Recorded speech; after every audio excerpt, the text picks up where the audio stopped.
Welcome everybody. Thanks for joining us tonight. We're gonna give everybody a couple minutes here just to get settled in. We got a big crowd tonight, right? You're in good company if you're one of those parents, students combination that's pretty worried about what's going on right now in this whole undertaking. I hope we can put your minds at ease a little bit tonight, or at least give you a clear understanding of what your reality is.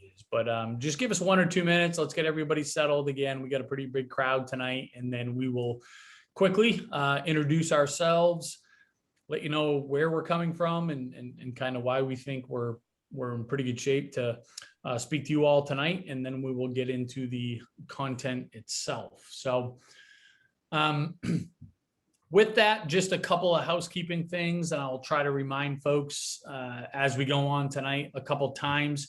We want this to be as interactive as possible. We know that every single situation is unique. You all have your own questions.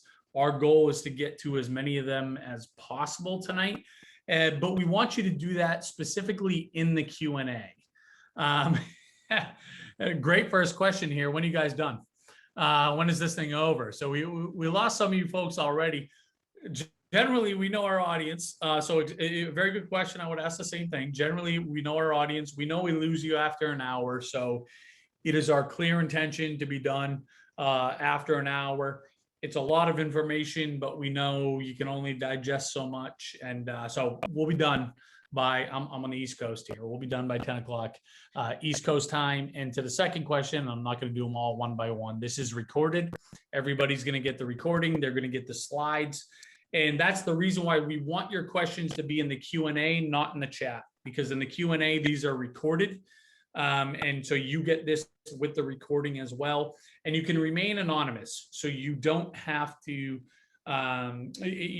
don't have to put your name behind a question. You can get as personal, as granular as you want. Peg, who you're going to meet in a couple of minutes here, is one of the ultimate industry experts you could ever be in front of. So you have an excellent opportunity. You can't stump her, let's put it that way. Okay. So here's the deal, everybody. My name's Matt Carpenter. This is Peg Keogh. We represent Peg Keogh. Sorry, Peg. We represent College Aid Pro here tonight. We've both been at this process for the better part of our careers. The first thing that we need you to do, if you haven't done so already, you have to create your Mycap account. So you have to go to, and Peg, if you would please put this in the chat, you have to go to mycap.collegeaidpro.com. And as we're introducing ourselves here, create your account if you haven't already. It's going to allow you to do 2 things. Number one, and most importantly, as most of you are aware, we're giving away a $2,000 scholarship.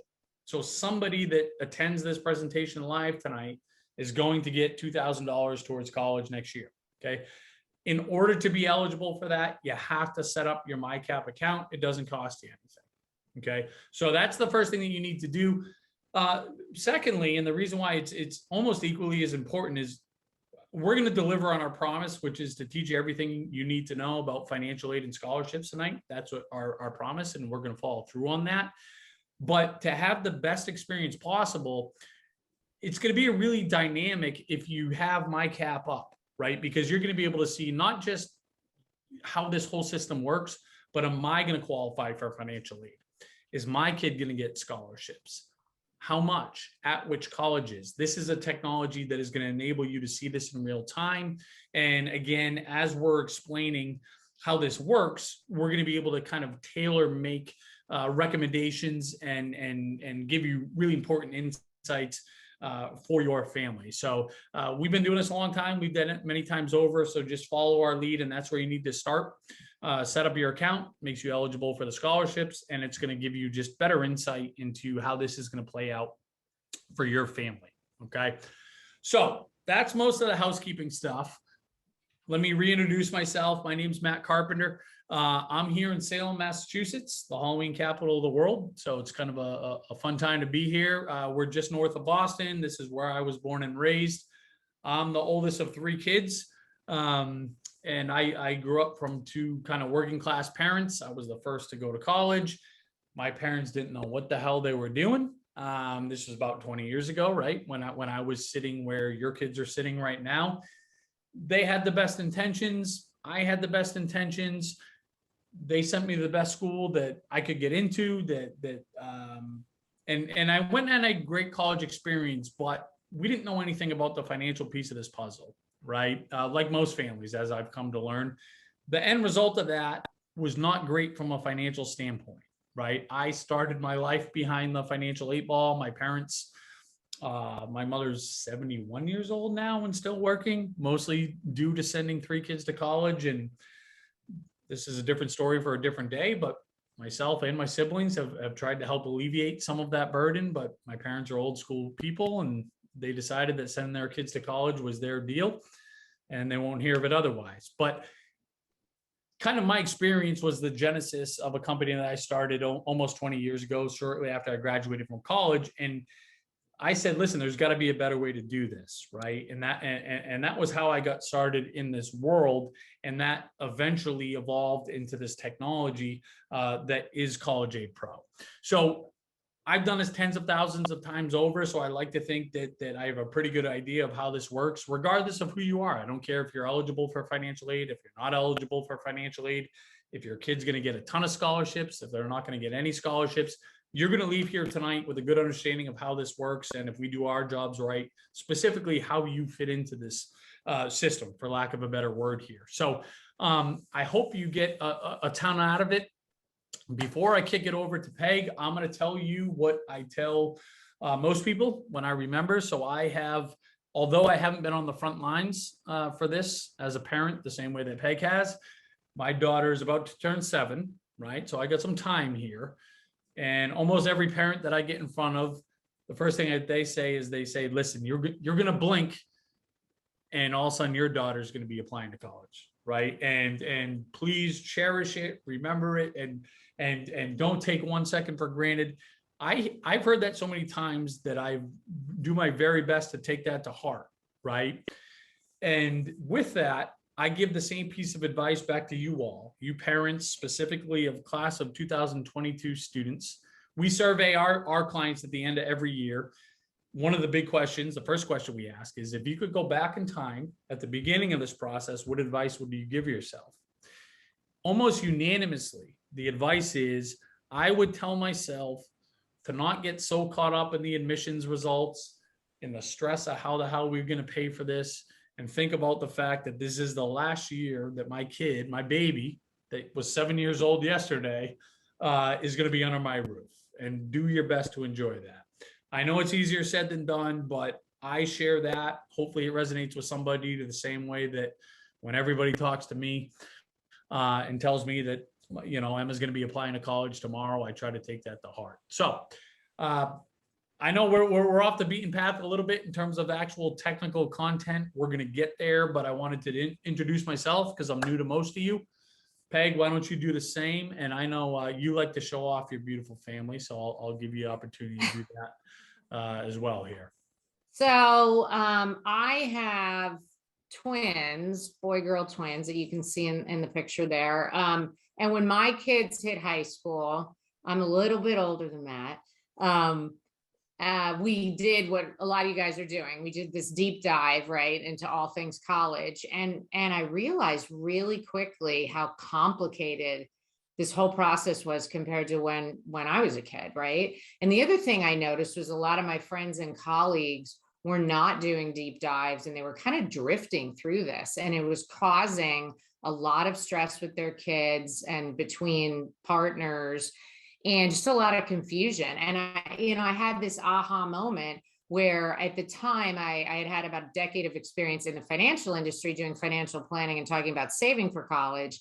But I thought, wow, I can couple that expertise with college financial planning, which is what we're talking about tonight, saving on the cost of college. And I can really impact families even more. And so that's what I did. I started a company in 2014 called Way to the Quad, and have spoken to thousands of families and helped hundreds and hundreds of families really navigate this process and realize that colleges are on sale and there's discounts, and how can you find a good financial fit and keep affordability in the conversation. So about a month ago, I met Matt and his team about 5 years ago and was fortunate enough to be able to beta test a software that they had developed back then, and got to know them really well, and just were very like missioned.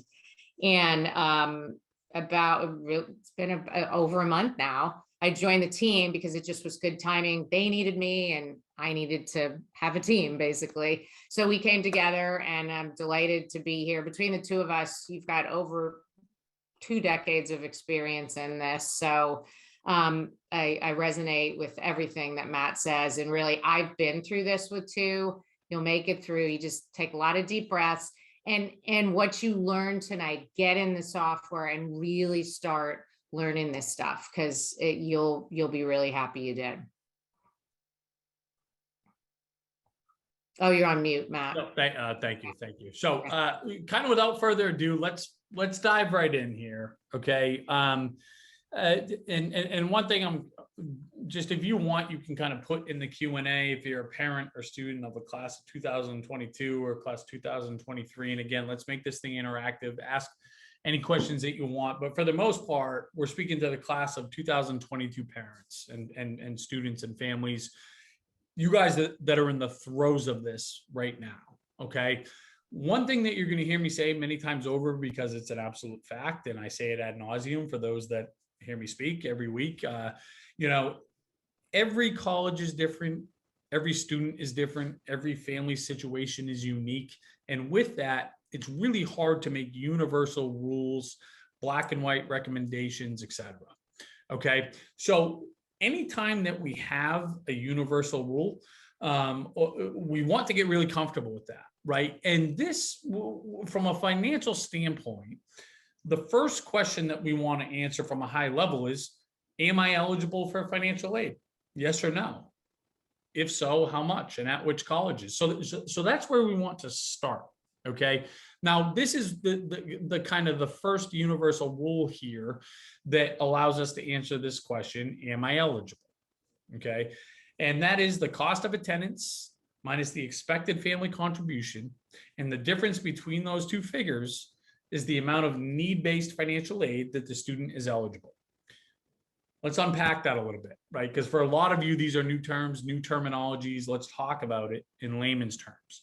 So the cost of attendance is the sticker price, right? So as you all are, and I know for the most part tonight, I'm on the East Coast, Peg's on the West Coast, but predominantly we're speaking to, I know we get a bunch of folks from the Central, Mountain, and West Coast time zones. I don't think we have any folks outside of me from the East Coast.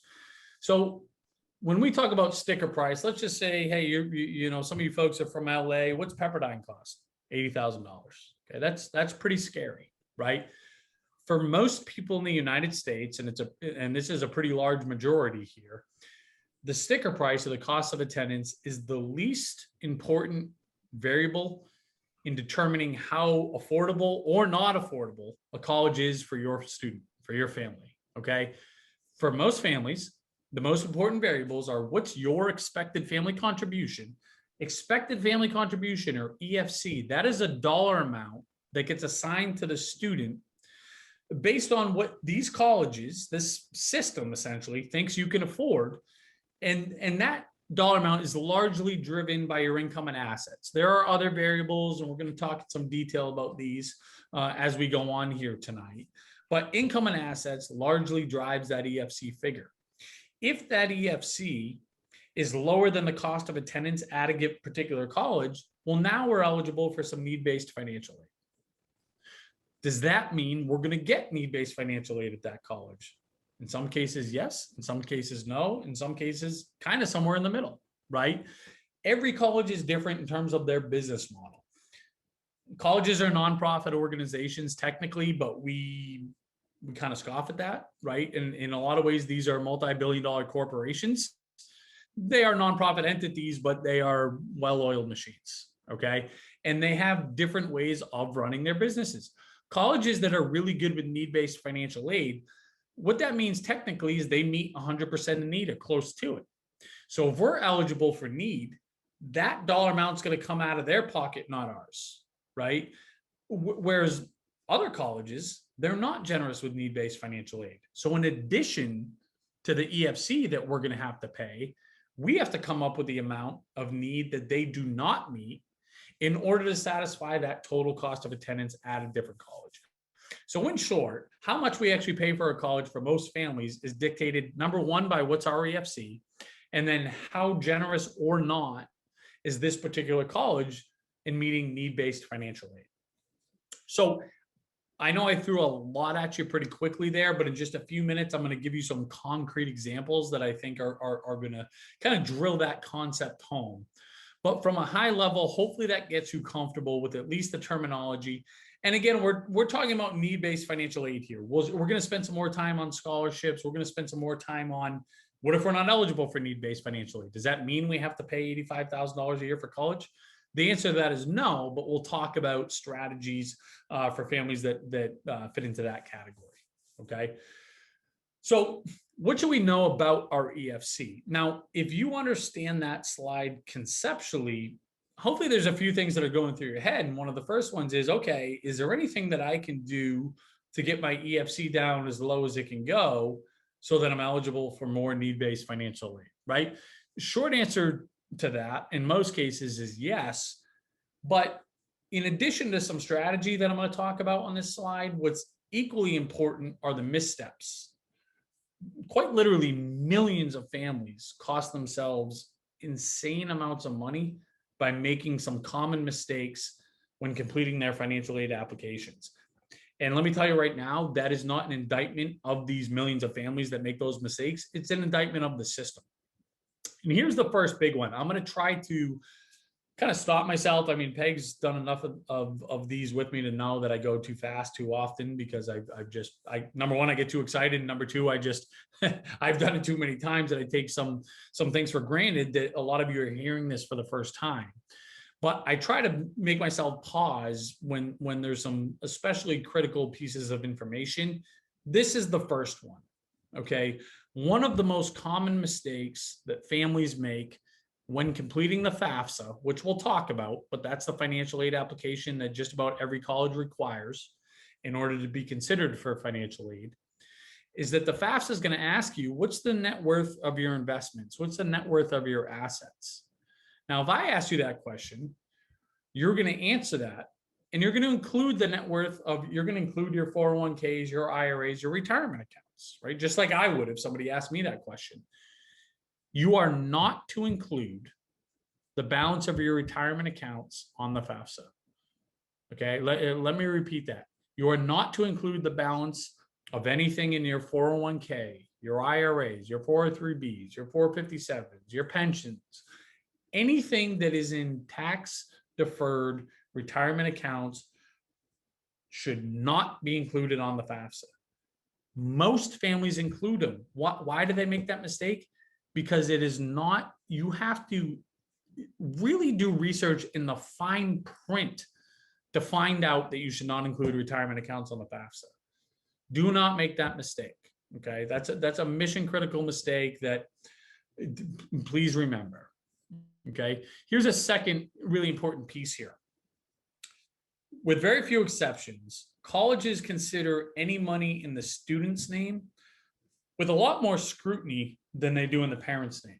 Okay, so in other words, let's say you got a really industrious student, or you are a very industrious student, and you've worked a summer job for a lot of years, you've saved up what you received in your bar mitzvah, your first communion, whatever, you have $10,000 in a savings account, okay? That's not a gigantic sum of money in the grand scheme of things when it comes to paying for college, but it's enough where it will move the needle in terms of your financial aid eligibility if that money's in the student's name. Whereas if that money's in the parent's name, that $10,000, it's really not enough to move the needle in terms of your financial aid eligibility. So even in that example, if I'm a family that has if I have a student that has $10,000 in their name in a savings account, I'm going to put my name on that as a parent and include it as a parental asset as opposed to a student asset. And that's going to increase my eligibility for need-based financial aid. Okay, so it's a kind of an easy strategy that applies to many families that we get in front of.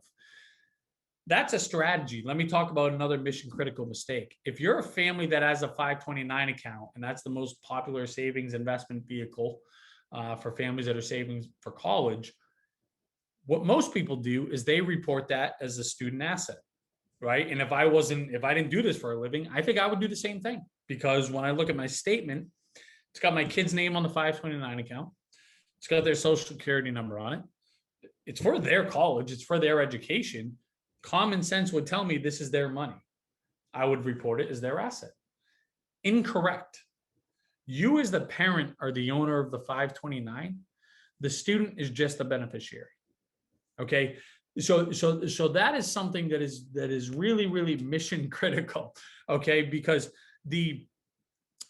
if you report it as the student's asset, number one, it's going to kill your EFC. You're going to pay more money for college, and you're also doing it wrong, right? So you're doing it incorrectly, and you're being punished because you're going to get less financial aid. If you own a 529, it's a parental asset. The student is just the beneficiary. Do not make that mistake that, again, millions make, and it costs them a ton of money, okay, in terms of paying for college. Next one I'm going to skip to here.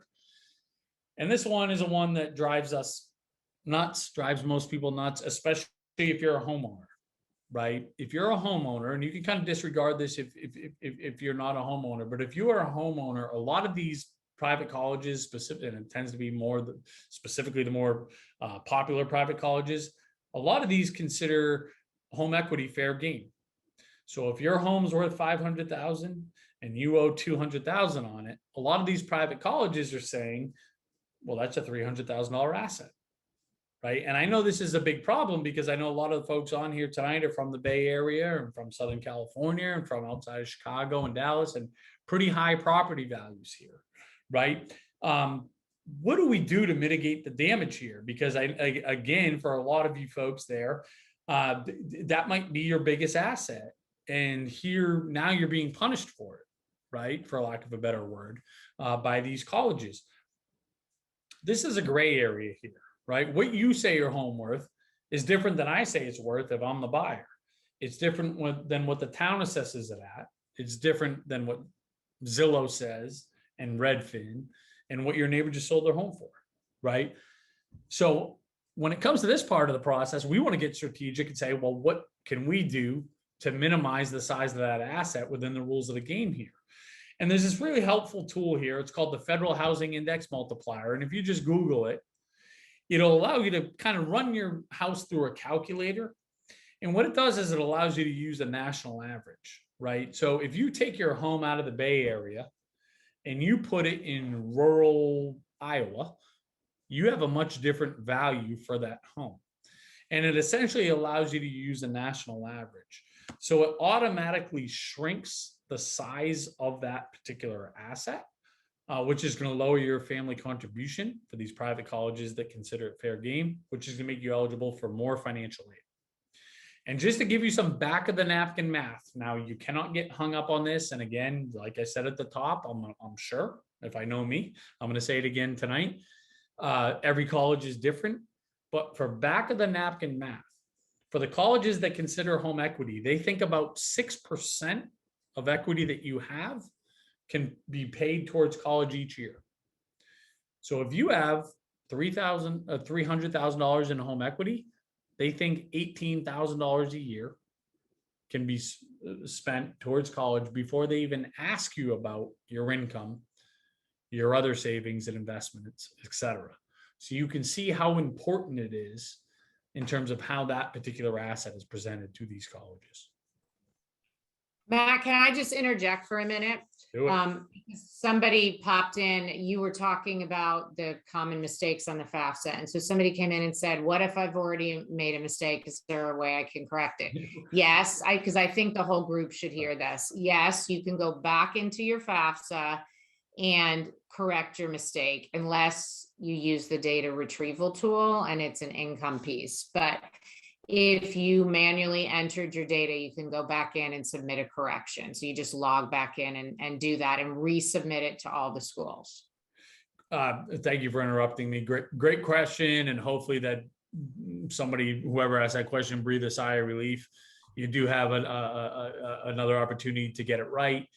You only have to do it once. It automatically gets distributed to all the colleges that you send it to. And this year, for the first year ever, which is nice, on the CSS profile, which is the financial aid application that most of these private colleges require, you actually get the chance to make a correction. It's done a little bit differently, which we don't need to get too granular, but either way, for the first time ever, we're able to make that correction electronically, where in previous years, it was an incredibly kind of archaic manual process where we had to print the form, highlight where we made an error, scan that over to the colleges. And I won't bore you with the details, but same thing with the CSS profile. If you learn something tonight that you want to change, it doesn't mean the ship has sailed on that opportunity.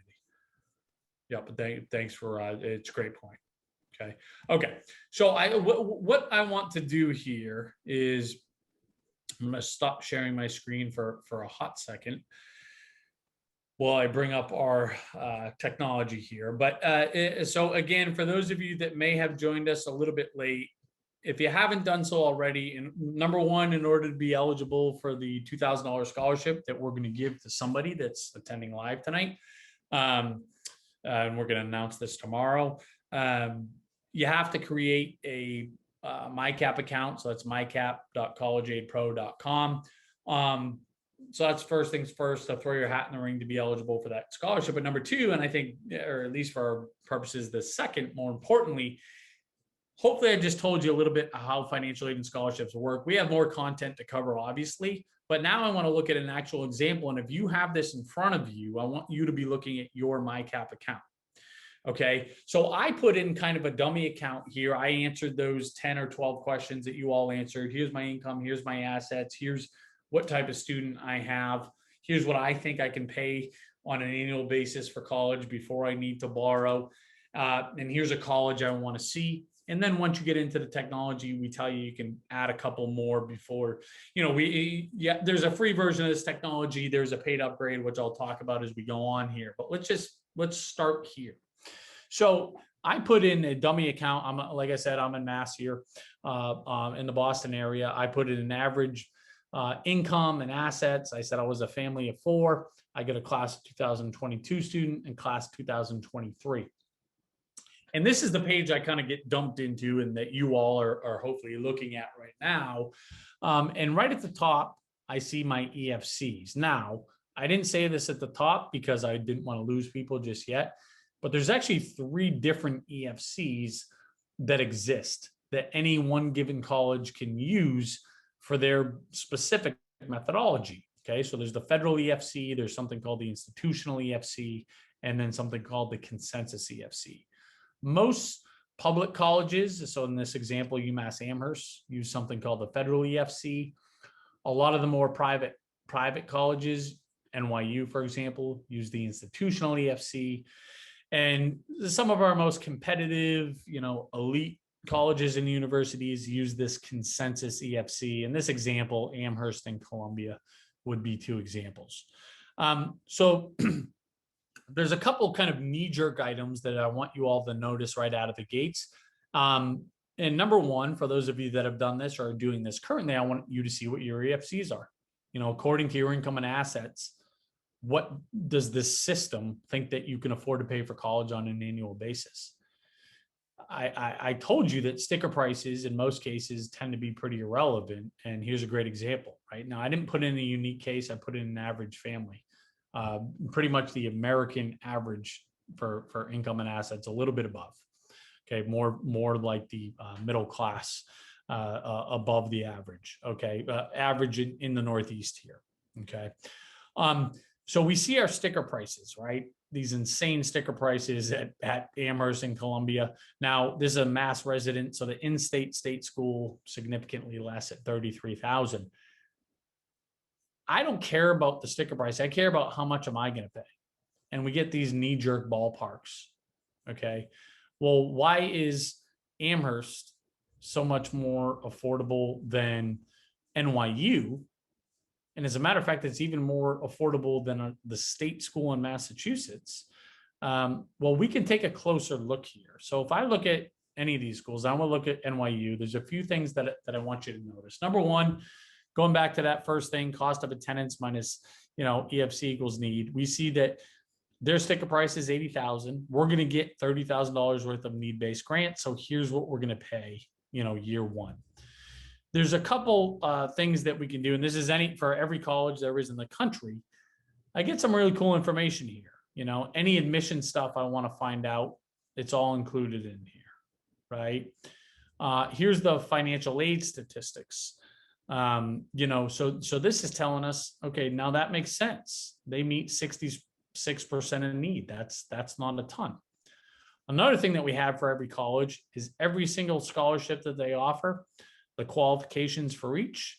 And we're going to tell you how much, if any, your particular student is projected to get. And we're pretty stinking good at this. Okay. Like we said, we've been at this for a while and the technology is pretty robust. So again, for example, if we take a closer look at Amherst College, we might see, well, why are they giving us so much in need-based grants? Well, they meet 100% in need, or close to it, right? 99.9%. Now, I'm getting a little bit too granular here, and I don't want to lose anybody. I want you to be more focused on how much are these schools actually going to cost me? Am I getting financial aid? Yes or no? The next thing that we want you to think about is your affordability. Can I afford to go to these colleges, right? What does it mean when we say that, Amherst College is great from an affordability standpoint? Well, this is what we look at, and this is how we dictate it. We see that over the course of 4 years, Amherst is going to cost you 80 grand. You said that you can come up with 72,000 via your pre-approval, which is something that we have you part of our intake, meaning that if you go to Amherst, the total amount you're going to have to borrow is about $8,000. Those are kind of our knee-jerk reactions. Let's take a closer look, right? So what that means specifically, if you have to borrow a total of $8,300, here's what you're going to pay per month when you graduate if you do this repayment plan. Here's your expected take-home pay based on your major, right? You're going to have the opportunity to put in your major. And we're going to tell you how much you can expect to make based on the major, based on the college versus how much are you borrowing, okay? And this is our affordability profile. So when we say you're doing a great job in terms of can you afford this college? Well, it means you're borrowing less than $27,000, which I'll talk about where that number comes from and why it's relevant in a little bit here. But we're trying to give you an idea of basically, can my family afford these schools that we're thinking about, right? We want you to be really cautious at NYU. That's because it's going to cost you $200,000, meaning somebody's going to have to borrow $124,000. Your 16 and 17 or 18-year-old doesn't know what it means to borrow $124,000. But what I can promise you they can wrap their arms around is that, okay, if I borrow this amount, here's my first monthly payment, and here's my take-home pay. Can I make this work? Usually you're not going to have to intervene, as a parent there, right? And again, if you want to take another closer look to see, well, what is the starting salary based on my major, at NYU or whatever these colleges are, you have a really good kind of easy way to take a look at that here. So these are. Can I just interject for 1 sec? Give you a chance to grab a drink. Somebody wrote in a question again that I think other people might be asking, is this sticker price that Matt's talking about tuition? It is not just tuition, it's the whole enchilada. So it's tuition and fees, room and board, books, travel, and personal expenses. So there's 4 to 5 line items that make up the cost of attendance. So it's not just tuition. That's right. This is our all-in soup to nuts type of deal. So obviously if you're commuting, you're going to get a lower price point. If you're they make an assumption for miscellaneous costs like travel, things like this. So if you're going 3,000 miles away and you've got to get on a plane a few times a year, you're going to have a different total cost of attendance or sticker price than if you're an hour down the street type of deal. So this is the all-in. We're assuming our student is living on campus. So there's a fluctuation there. Certainly if you're commuting, that number is going to go down significantly. But even if you're not, it'll vary based on the major. How much are we spending on books, do we have to buy plane tickets, things like this. But we're assuming these are students that are living on campus full time, the whole deal. And we can manipulate these figures for the cases where that's not the case. Okay. So these are some of the first things that I want to show you all. Now, for the free part of the technology, we only allow you to put 3 colleges in there. So it'll kind of stop you and prompt you to upgrade if you want to look at more colleges. So just keep that in the back of your mind. For anybody on tonight, you're going to get a 30, and you can put it in there now, Peg, and I'll remind you later, but a 33% off coupon code. So and the full well, let me, before I even do that, let me show you something else here. So the first thing that we're trying to do is help you figure out, am I eligible for need-based financial aid, right? If so, how much? And then I want to be a smart shopper, regardless of whether I'm eligible for not. So this advanced school search, and this is not part of the free technology. Again, it's part of the upgrade. But let's say that I am eligible for financial aid, like this family is. Now I might want to figure out, okay, go show me schools that are within 500 miles of my zip code. I want to make sure that they have business as a major. I'd like them to be ranked according to Forbes. And I want to see what schools fit into this category. Okay. And that's what, and whatever the criteria is, you might have some other criteria, like do we want a big school? Do we want a small school? Now I want you to rank these based on who gives the most financial aid. And we're able to do that instantaneously, right? So I can go find out, okay, well, that's amazing. Now these schools I know are very generous with financial aid, and I can take a closer look, right? Okay. Some of their other statistics and how good are they with financial aid? How much is it going to cost me, 1 year and 4 years, right? So maybe Northeastern and Babson are interesting. I want to add those to my list. Okay. Or let's say, for example, we have a higher EFC, right? Your income and assets are telling you that your EFC is $80,000 a year or $120,000 a year. But you can't afford $80,000 a year, and you can't afford $120,000 a year. And let me tell you, most folks don't look at your EFC and think it's a number that you can pay. So you might just want to say, well, I want to shop schools based on who's going to give my kid the most scholarship money, right? And again, same thing, we can do that instantaneously based on whatever your parameters are. And so you might say, okay, that's really interesting. Goucher College, great little school in the Baltimore area. They're going to give my kid a $35,000 scholarship. Let me add that to the list. Or Clarkson, a really nice engineering school.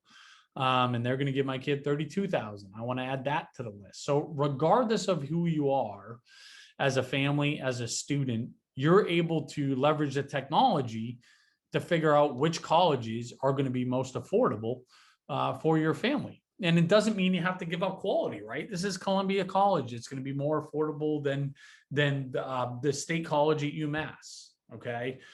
So it's a great way, again, right out of the gates to be, and the advanced search part of the technology is also, that part is not free, right? So if you want to have unlimited schools, if you want the advanced search to be able to see which colleges are going to give you the most financial aid, the most scholarships, that is part of what you have to pay for. Now, if you do the upgrade, and just to quickly go to this, and I don't want to make this a sales pitch here. That's not our intent, but it's $149 for the year or $14.99 a month. I think, Peg, if you haven't already, please put in the coupon code for everybody that's a part of this program tonight, the High School Nation code. We give you 33% off, but that's 24 hours. So you have to do that tonight. Or by this time tomorrow night, in order to get that $50 off if you pay it once, or whatever it is, 33% off total over the course of it, ends up being like $10 a month if you do it monthly. So use that coupon code if you in order to unlock the full access of the technology. And I'll speak on it in a little more detail, but right now, kind of something that we're almost giving away is that if you want the technology plus a 1-hour strategy session with Peg, it's 200, a one-time payment of $299, or, reduce it by $50 using that coupon code if you book it within the next 24 hours here. So again, something that I think is an unbelievable value, especially if you're doing it for the first time here, that we want you to take advantage of. Again, especially if you're going through this for the first time. A couple of more things that I want to make sure that we emphasize in the technology itself before we go back to the PowerPoint presentation. We're going to spend some time talking about the importance in the do's and don'ts around the FAFSA and CSS profile. Something that you get being a part of our program here. There's a line-by-line tutorial for both the FAFSA and the CSS profile, okay? We have on-demand courses as well as live classes with live Q&A. I'm a business owner. What do I do here? I'm a divorced or separated family. What do I do here? Who should the custodial parent be? What if I'm inheriting a trust? What if my income is different in 2021 than it was in 2020? These are all the questions that we're answering in real time. Live courses, on-demand courses, again, a part of our platform we're super proud of, because we know that no matter how good this technology gets, it's such a nuanced process, right? Everybody needs constant education. Your situation is unique. And again, another nice kind of part of this platform that's, again, it's a paid upgrade thing is we have a $5.1 billion private scholarship search engine here, right? So you can customize it based on your deal. What's your religion? What's your ethnicity? Where you're from? Here's 7 scholarships that you should apply for that you have a great chance of being accepted to. Instead of just taking, hey, I heard there's a Coca-Cola scholarship and I heard there's a scholarship for redheads. This is a customized scholarship search engine that's going to allow you to figure out where can I really have a chance of getting some money that's out there each year. Okay. 2 other things I want to point to. The Academy is something that this is where these a ton of robust information lives. Live courses, on-demand courses, stuff that we know to be super, super valuable is bolted onto the technology.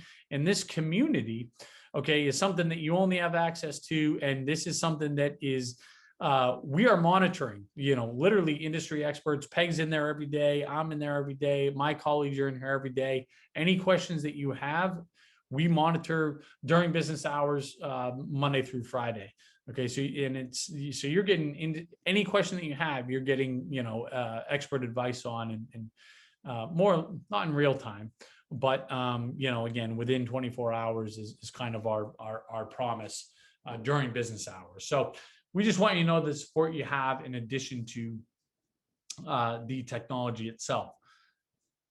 I went off the rails a little bit. I get a little excited. This is kind of my baby here, but I also know that this is going to be an unbelievable resource for everybody that's a part of this program. I don't care if you're doing the free version, and you know what, that reminds me, the free version, the paid version, whatever.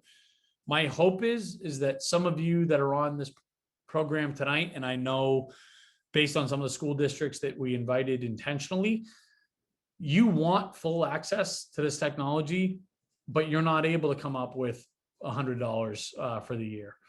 That's a too big of a challenge for your family. If that's the case, we want to know it. And all you have to do is sign up for the free version. Tell us in this chat section, I want a free upgrade, but I don't have, and you just had to email it to chat@collegeaidpro.com. Just click on this little chat box here and email us here and say, I want the full upgrade, but I can't afford, excuse me, the price point. We don't verify it. We take you at face value. If you're somebody that can afford it and wants to, deceive us, for lack of a better word, that's okay. You have that option too. We don't like it. I hope you don't. Shame on you if you do. But the point is we're not going to vet you. If you tell us that you want the full services that we have to offer here, but you can't afford, even with the coupon, $100 a year, send us an email. We're going to get you on the platform for free, no questions asked. And we want you to take us up on that. We'd love to put you in touch with folks that already have taken us up on that, and we'll continue to do that. We're for those of you that stay on board with us, you'll find that we walk the walk in terms of our mission. So I just want to make sure that I say that, and I can't say it loud enough. And again, I hope if you can afford the $100 a year, please don't deceive us. And so that's because I still think it's a pretty fair price point, especially with the discount. So that's kind of a quick tour, and we'll probably go back here as we're rolling through tonight. But I think that's a great place to understand how. I think that's a great place to understand how you specifically can find out what colleges are going to cost you, and then go search for ones that are going to be most cost effective, whether that's through financial aid, scholarships, or some combination thereof. So let's talk about the mechanics of this financial aid process a little bit. Right now, again, we have all the support you need here, but let's lay the groundwork for those of you that haven't been through it yet. Class of 2022 families, they're only asking you for your base income year, which they consider to be your prior tax year, 2020. So if we have a class 2022, 2020 is our prior tax year. That's the only income that we're reporting on these financial aid applications, for better or for worse. And we do have to reapply every single year. So next year, they're going to be looking at 2021 income, the following year, 2022 income, et cetera, et cetera. Now, as we kind of wrap tonight, the last thing that I'm going to talk about is, what if 2020 was a great year for us? What if COVID was friendly for our income, but it was an anomaly, and now we're getting screwed because the best year we had in our family's kind of standard financial life was in the year that it mattered most, and now we're going to get screwed from a financial aid standpoint, right? That stinks. But I'm going to talk about how we can go back to these colleges and negotiate for more money and use ammunition like this actual example if we had a weird year in a bad way from a financial aid standpoint during our base income year, which again is the 2020 tax year. Okay. Now, I mentioned it a little bit when I was going through the technology here, but what if I don't qualify for need-based financial aid? What do I do then? How do I get value? Because I don't care how much money I make. I might not want to pay $85,000 a year to send my kid to a great college, and I don't blame you. And we work with a lot of families that have the means to do it, but they don't want to pay $85,000 a year, and I don't blame them. So one way is we figure out, well, where am I going to get scholarships? Now, again, for you don't need to overthink this. You can just put in your kids' credentials, and we're automatically going to tell you how much they're going to get in scholarships and where they're going to get it from, right? You don't need to overthink it. And again, that's just in the advanced section portion of the technology. Again, that's a paid part of the tool, but for just about any of you, that in and of itself, you're going to get a return on investment instantaneously. Here's another thing that I want you to be cognizant of, and let me again show you how to do this with the technology, and you can do this whether you're in the paid version or not. But if we look at UMass Amherst, for example, and again, I can click on any school here, and I want to see their admissions information or their financial aid information. Right. I see their scholarships out of the gates. Again, I see every scholarship that they offer, the qualifications for each, and how much, if any, is my kid going to get. Right. And then I can kind of get some more details there, where if I click on their financial aid information, I can see, well, what percentage of kids receive merit there? Okay. About 30% of students receive merit money there. And I can get an idea of what's the average GPA, what's the average SAT scores, where does my kid rank there? And again, the technology is going to tell you how much we expect your student to get, if anything, in scholarships. For Amherst College, I didn't see any scholarships here. Does that mean I don't have a smart kid? Well, let's go see what percentage of kids are getting, non-need merit. 0. Okay. I don't see any scholarships listed here. That's because they don't exist. Okay. A lot of these really prestigious, prestigious isn't the right word, but a lot of these, We don't want to start a new presentation. Bear with me for just a second here. But a lot of these competitive, okay, a lot of these really competitive colleges, private scholarships do not exist. Okay, there's no Ivy League college in which private scholarships exist. None of the NESCAC. So up here in the Northeast, Williams, Amherst, Bates, Bowdoin, Tufts, Middlebury, scholarships don't exist there. Okay, so we want to know that. Doesn't matter how smart your kid is, they're not getting a scholarship there, and nor is one kid on those campuses. So it's important, right? And then again, that's a way we can find out, do these colleges that we're considering even give scholarships? And another thing that we need that we want to consider if we're not eligible for need-based financial aid is something that we like to call value schools. Who's going to give us money, or who's going to be a pretty good deal, even if we are not getting money? Right? We're not getting scholarships, we're not getting financial aid, but relative to their peers, these are really competitive colleges, right? So that could be state college honors programs, right? Most of these state schools have amazing state honors colleges now, where they're kind of like schools within schools, right? A lot of people like that, especially where we are in the Northeast. They look at Arizona State as this big party school. My kid wants to go there just so they can guzzle for 4 years and go to these pool parties. And first of all, God bless them. But I'll have you know, the honors college there is an amazing, unbelievably competitive institution. Don't take my word for it. Go do your own research. And you'll also be really happy with the price point, especially if you're a family that's not eligible for need-based financial aid. The high-level takeaway here, something that Peg has heard me say probably hundreds of times. I say it multiple times a day, and I mean it. You can go have an amazing college experience. You can graduate with incredible opportunities, and you can do that without paying $85,000 a year. There's more than one way to get there. And I'm not saying that these colleges that cost $85,000 a year are not worth paying a premium for. That's not the argument I'm trying to make. I'm just saying there's more ways to get there, and we want to help you make great decisions and really think about and really be intentional about that return on investment, especially if we're a family that's thinking we might go on to grad school someday, right? Or someday, maybe after undergrad is what we're thinking. So that's again, that's part of our mantra.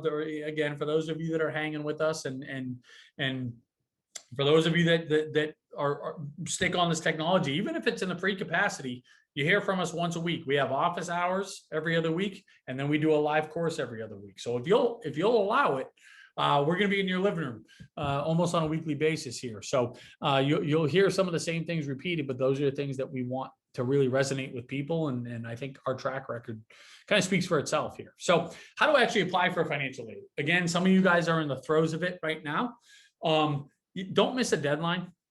Don't miss a deadline, guys. Do not give these colleges any excuses to give you less money than you're entitled to. If you do, they probably will take advantage of that, and you're probably going to pay more for college because you missed a deadline.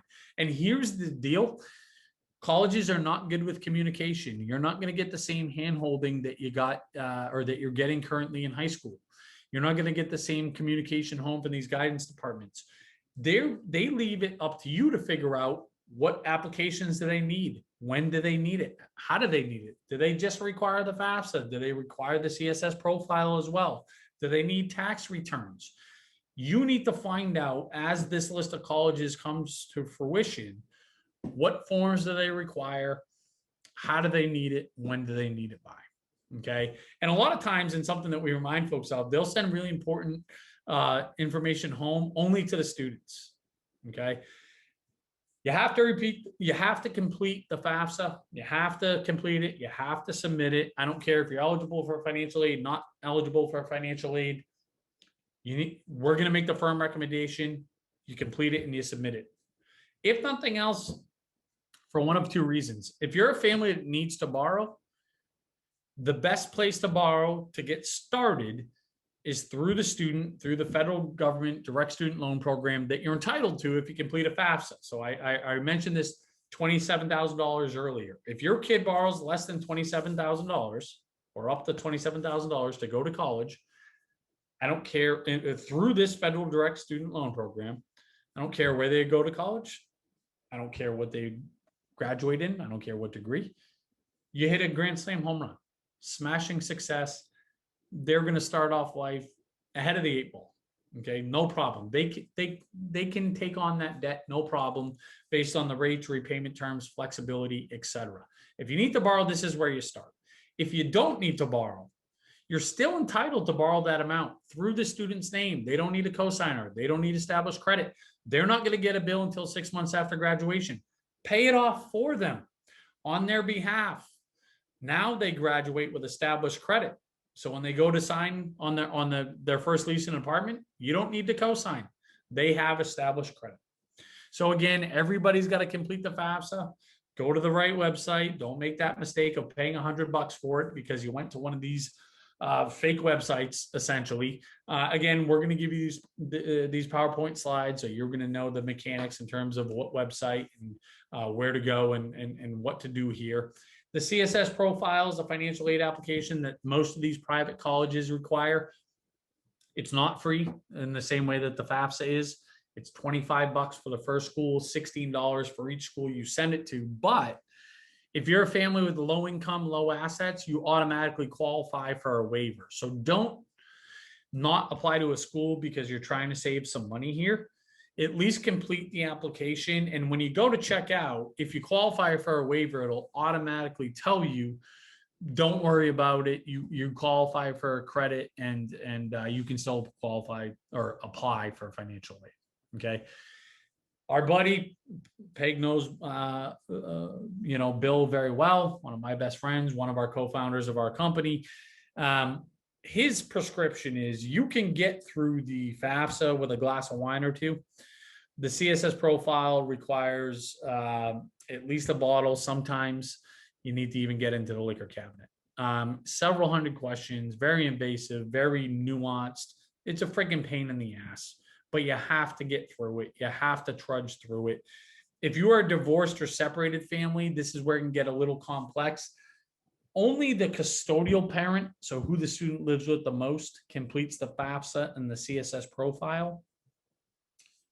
If you are applying to some of these colleges that require the CSS profile, most of them also require the non-custodial household to complete the CSS profile as well. Not the FAFSA, but a separate CSS profile. You won't see each other's information. Okay, the college is going to serve as a firewall there, but for these divorced and separated households, 2 household families, custodial parent completes the FAFSA and CSS profile. Non-custodial parent completes a separate CSS profile with just their information.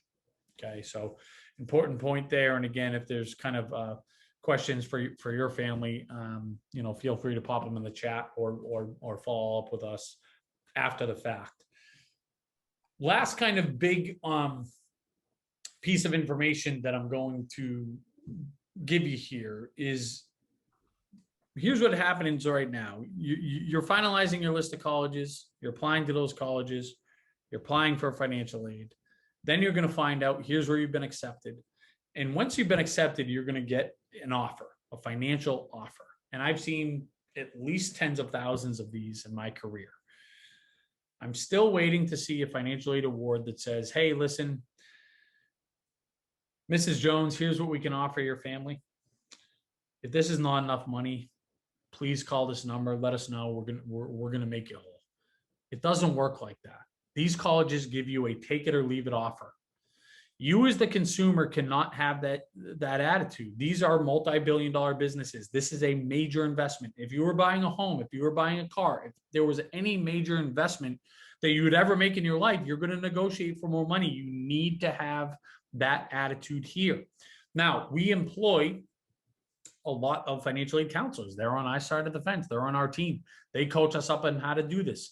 If you go on our website, go on the College Aid Pro site, College Aid Pro website, you will see the top of our food chain is the director of financial aid at Harvard Medical School, who was at MIT before that, who was at BC before that, who coaches us up on this process. And this is kind of the, he's kind of the architect of this 5-point plan. The first thing you need to do when you talk to these financial aid offices after you get your offer is bring color to the story. They don't know that the best day of your life was the day that your daughter was accepted into their top choice, their dream college. And the worst day was 2 weeks later when you got the financial offer and you had to tell your daughter that you can afford to send her to her dream school that she's worked her ass off to get into and deserves to go to, right? You make their job so much harder when you make this a human transaction. They work with numbers. They're trying to make this profitable. You need to bring the human element into it. You need to make it tangible. You need to ask for specific dollar amounts. Hey, listen, we did the homework on our end, Mr. Callahan. If you come up with another $7,000, it's still going to be a gigantic stretch for our family. But if you come up with $7,000 more, I don't care, we're in. Give them a tangible amount so they can go back to their team and try to make it work. Don't make it abstract. This is when, as a matter of fact, I neglected to say it on the slide here. This is when it's mission critical that we apply to competing colleges. So it is an unbelievably common that our clients, we make them apply to certain colleges knowing we'll never attend. We're just using that competing offer as leverage, right? So a conversation I had today, really smart kid, engineering kid, they're hell-bent on going to RPI, Rensselaer Polytech. It's a great engineering school here in the Northeast in New York. They only want to apply there. WPI is one of their competitors down the street. It's a Worcester Polytech. It's great engineering school here in Mass, Central Mass here. They went and saw it, hated it. We're making them apply to WPI. Why? Because they're going to give a very competitive offer to RPI. They're direct competitors. We will get more money out of RPI just by having that offer from WPI. I don't care if these parents are billionaires. We're able to use that as leverage. Okay, so it's a really, really important a piece of this puzzle. And again, this is something that I know I've been going insane about our technology tonight, but it's something that it helps with as well. How do we compare awards? How do we negotiate? Who negotiates with who, et cetera? Another thing that they're going to do here is they're going to challenge specifically the private colleges, the deductions that you make on your tax returns without you knowing. Especially if you're a business owner, they're not going to count some of your write-offs that the IRS did. You're not going to know it, and they're going to give you less financial aid, which is why you need to ask them explicitly, did you not count some of my write-offs? Which one didn't you count? And I want to challenge you on those. And I can all but guarantee you're going to have a successful appeal if you do that, because the only people in the world that know that is even a thing that exists are our clients or people that have heard us speak. Okay, so that's kind of PhD level stuff here, but we want to make sure that you know it. Last one's good old fashioned persistence, right? We'll always keep our fun voicemails, and they all sound similar. Hey, listen, Mr. Carpenter, this is so-and-so calling from Boston College, and we hear you loud and clear. Happy to be able to report. We're going to be able to come up with another $8,000. The only thing we ask is that you never call here again. Okay. Now, I say that nobody's being jerks. These are people that you want to have a relationship with for the next 4 years, but persistence matters. Kind of tried and true negotiating tactic, but it matters. Okay. So a couple things to review here before we take any more questions that Peg might send my way or that we didn't get to in the chat here. So a couple of unique opportunities, because this is an event we did with High School Nation, and for the most part, you folks are seeing us for the first time. This is your first exposure to our firm and our technology. I want you to take advantage of that 33% off coupon. Again, it's only for 24 hours. That's kind of our deal. That's the arrangement we made with High School Nation. If you want to upgrade to our technology that allows you to, again, take advantage of that private scholarship search engine to be able to sort colleges based on who's going to give you the most financial aid, the most scholarships, put an unlimited number of schools in there. You have the ability to do that. You have it for a year. You have access to us for a year. We're in there every day. So in addition to the technology, we are in there every day. We call it, we're a tech-enabled service company is essentially what we are. The other thing that I think is especially unique here is that if you want, and again, this one is one that, in my personal opinion, is the best deal. It's $299 for a 1-hour strategy session with Peg. Okay, Ask any question. The terminology, and this is Peg's terminology, which I love. What's keeping you up at night, right? Everybody's freaked out. How the hell am I going to pay for this? Did I make a mistake on my financial aid applications? Do you want us to review line by line what's, some of the mistakes we made on the FAFSA, on the CSS profile? I'm a business owner. What should I do? I'm divorced. What should I do? I'm not eligible for financial aid. Which engineering schools are going to give my kid the most money? Bentley University is my top choice. Which schools compete directly with them? Whatever you want to ask, take advantage, book that session. You got to do it within 24 hours. You get the technology for a year, plus an hour with Peg. So, I'm unapologetically kind of selling Peg in our team here, but that's because I believe in what we're doing. We've been doing it for a hell of a long time, and we're very good at what we do. And we want to prove it. Right. So again, if at any point, once you log into your technology, you can go onto the upgrade page here. If you go to checkout, if you just want the technology, you put the coupon code in. If you want that hour with Peg, you do it here. Here's the other thing. We will be able to service this 1 hour session, but we only have a limited number with Peg. Our entire team is phenomenal. You will be meeting with an expert. But Peg is only doing, I believe, 10 is what we earmarked for her. She's only doing 10 sessions. So the first 10 that sign up with her get this. But either way, to get the $50 off, you got to do it in the next 24 hours here, or 33% off. If you choose to upgrade. If you don't choose to upgrade, again, please, please at least stay engaged with us in this community, in the academy. We are here every single day. If you're a family that can't afford to upgrade but wants to upgrade to that middle tier, to the $149 tier, you just got to sign up for the free technology. Send us an email, chad@collegeaidpro.com. Say, I want to upgrade, but I can't afford it. We're not going to vet you. We're going to comp it, and you're going to have the full suite of services within the technology. We can't guarantee that you're going to be able to meet with Peg, but you will have access to the technology. Tomorrow is when we are going to announce who gets the $2,000 scholarship. So everybody that's been on tonight at any time, even if you dropped off, is going to be in the running there. I will say we do kind of tease the odds based on who's been on the longest, and it's kind of easy to track because it goes pretty simply, and then it gets pulled randomly, and we will be in touch with that individual family, and we will announce it on social media and to everybody in an email follow-up that will also include this recording of tonight's presentation, all the Q&A, the slides themselves. But my hope is, again, you stay engaged in whatever capacity that works best for your family. Even if you're in the free version, be in the community, ask questions, challenge us to follow through on our promises here. Be in the academy, take advantage of these line by line, FAFSA and CSS profile instructions. Make sure you're not making these mistakes. And again, I feel unbelievably confident that the upgrade to some of our paid services, especially with the discounts, is something that we will deliver a return on the investment in spades.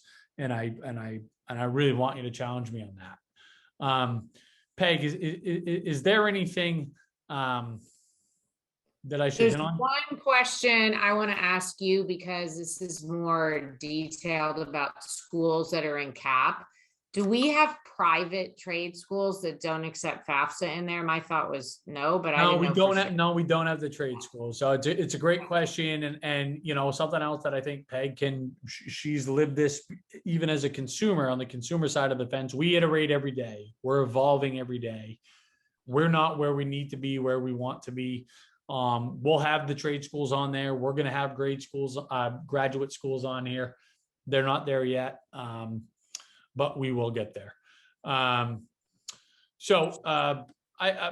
hope folks got some value out of tonight. It's impossible to answer every question in an hour, and we're always trying to thread the needle with what's too much information versus not enough, and how are we making sure that we're speaking to folks on all ends of the spectrum from a socioeconomic standpoint, from the students' kind of preference standpoint, but we're trying to please everyone.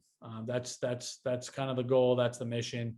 And I hope we help tonight. We got a question. What are the odds? They're less than 1% of giving that $2,000 scholarship. I was just typing in the answer. It's better than a lottery. It's less than 1%, but let's say that. We know that it all counts. And listen, let me tell you something. Sign up for the paid version, get in the private scholarship search, and you're gonna get more than $2,000 in there. It's pretty stinking good. So, yeah, I just want to say that, what I'm most excited about, the technology is wonderful, but the academy and all the stuff that I'm going to be building out in there. We're going to have live office hours. We're going to have live workshops. Matt already mentioned, I've already got a line by line for the FAFSA and CSS in there. So we're just going to be constantly providing support so that you've got the software, you've got the community, you've got the support, which is really our mission. Yeah, 100%. And it's like, we can't iterate or we can't emphasize that enough. It's like,